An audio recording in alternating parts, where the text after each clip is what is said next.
चारधाम यात्रा को लेकर बैठक। जी हां, वर्ष 2024 में होने वाली चारधाम यात्रा को लेकर प्रदेश सरकार तैयारियों में जुट चुकी है, जिसके चलते राजधानी देहरादून के सचिवालय में पर्यटन मंत्री सतपाल महाराज की अध्यक्षता में अहम बैठक आयोजित की गई। इस बीच पर्यटन मंत्री सतपाल महाराज ने कहा है कि इस बार चारधाम यात्रा के लिए ज्यादा पर्यटकों के आने की अपेक्षा की जा रही है, जिसे लेकर सभी अधिकारियों को तैयारी करने के लिए निर्देशित किए गए हैं। साथ ही उन्होंने कहा है कि केदारनाथ में पर्यटकों के लिए सुविधाओं का अभाव है, जिसे देखते हुए शौचालयों में फ्लोर हीटिंग की सुविधा की गई ताकि शौचालय साफ रह सके, और साथ ही सड़कों के चौड़ीकरण के लिए लोक निर्माण विभाग को भी निर्देशित किया गया है।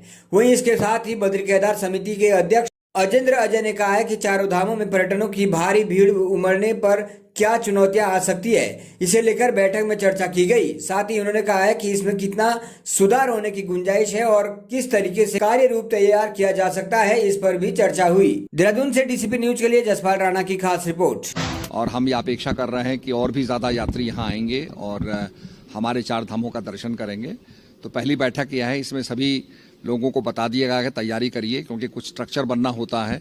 और हम लोगों ने कहा है कि केदारनाथ के अंदर जो वहाँ पर अच्छे किस्म का टूरिस्ट आता है और भी जो टूरिस्ट आते हैं, सब पर्यटकों के लिए सुविधाएं होनी चाहिए। सुविधाएं वहाँ थोड़ा अभाव है, तो मैंने ये रिक्वेस्ट की है कि फ्लोर हीटिंग टॉयलेट्स के अंदर वायर्स लगाए जाएं, जिससे कि फ्लोर हीटिंग हो, उससे टॉयलेट साफ रहता है। तो इस प्रकार की सुविधाएं जब दुनिया के अंदर हैं तो वो हमारे उत्तराखंड में भी होनी चाहिए, हमारे टीआरएच के अंदर भी होनी चाहिए। तो ये आदेश दिए हैं हम लोगों ने कि अच्छे थोड़ा सा उसको रिमॉडल किया जाए, थोड़ा सा अपग्रेड किया जाए और पूरी फैसिलिटी लोगों के लिए तैयार की जाए। तो अभी से हमने प्रारंभिक बैठक की है और बसों को रिक्वेजिशन करने के लिए हमने आदेश दिए हैं, ताकि बसों की जो है आवाजाही आराम से हो सके। आरटीओस को आदेश दिए हैं कि आप अपनी सड़कों का चेकिंग करके उनको खोलें।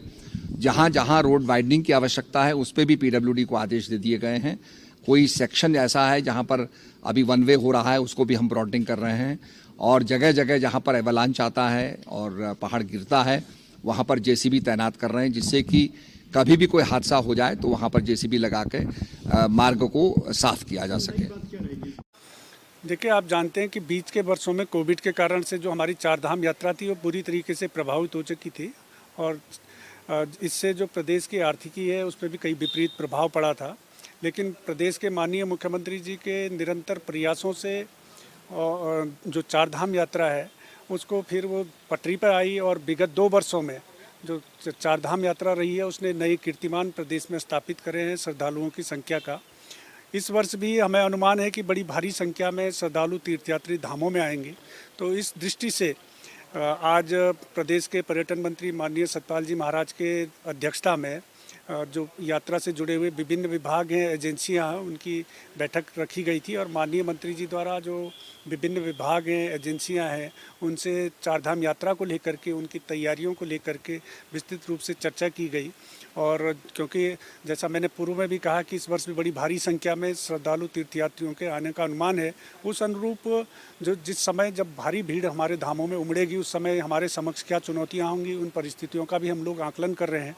तो उन सारी चीज़ों को लेकर के चर्चा हुई है। उसमें किस प्रकार से और अधिक सुधार की जो गुंजाइश है उसको किस प्रकार से कार्य योजना, कार्य रूप दिया जा सकता है, उसको परिणित किया जा सकता है, इन सारी चीज़ों पर चर्चा हुई है।